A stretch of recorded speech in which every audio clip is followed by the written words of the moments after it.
jok jisi ke van me thang avi bensi artikan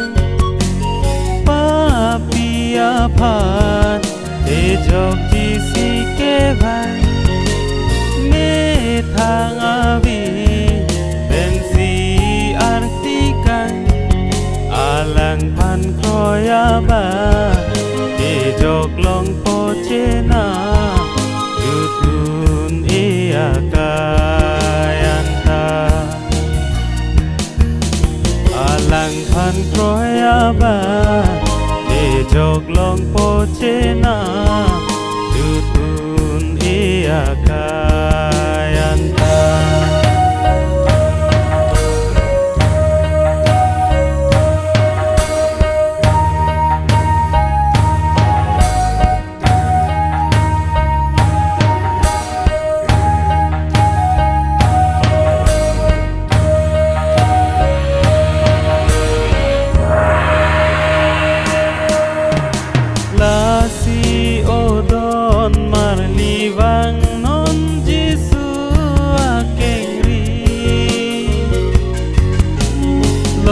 so ache thesita hi pari deng long ri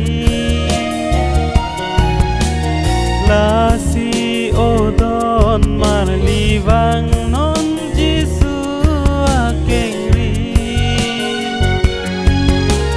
lom so ache thesita hi pari deng long pora velo pini sonsi li jope nan jiwang non jisu akeng ri apora velo pini sonsi li jope nan jiwang non jisu akeng ri to wang non to proilo nan em puji su apa kar jong ke jok apa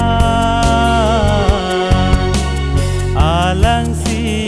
ahok arna chena to wang non to kroilo na em puji su apa kar jong ke jok apa